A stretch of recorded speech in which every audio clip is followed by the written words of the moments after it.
Добрый день. Илона Линарт, МТР Мир. Спасибо вам большое за слово. Так как мы канал всех стран СНГ, то для нас очень актуальна тема Евразийского экономического союза.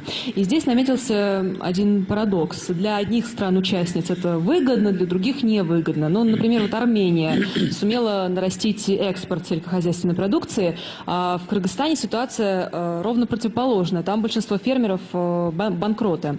Как вы прокомментируете данный феномен и... На мой взгляд, всем странам Евразийского экономического союза выгодно то, что мы делаем в плане интеграции на пространстве этих государств.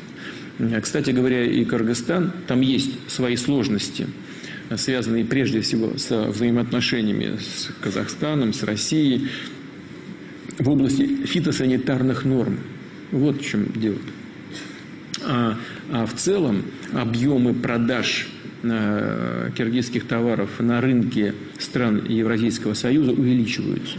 Так же, как увеличиваются подчас очень сильно, я сейчас там не буду приводить конкретные отрасли, но там в разы даже, проценты очень большие, увеличение, скажем, продаж белорусских товаров на российском рынке.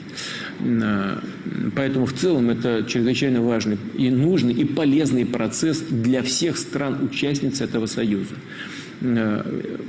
По сельскому хозяйству действительно есть проблема, связанная с необходимостью соблюдения фитосанитарных норм. И есть пока нерешенные вопросы с организацией этой работы в Кыргызстане. Мы со своей стороны оказываем помощь нашим друзьям в Кыргызстане для того, чтобы они создали современную систему фитосанитарного надзора. Мы рассчитываем на то, что и казахстанские наши партнеры и друзья тоже окажут Кыргызстану необходимую помощь, поддержку, в том числе и финансовую, административную, профессиональную, для того, чтобы и в Кыргызстане была создана такая же система фитосанитарного надзора, с тем, чтобы на наши рынки не поступало непроверенной продукции или опасной для употребления. Там есть дискуссии на этот вопрос, по этому вопросу, но есть и способы решения, причем сделать это можно достаточно быстро.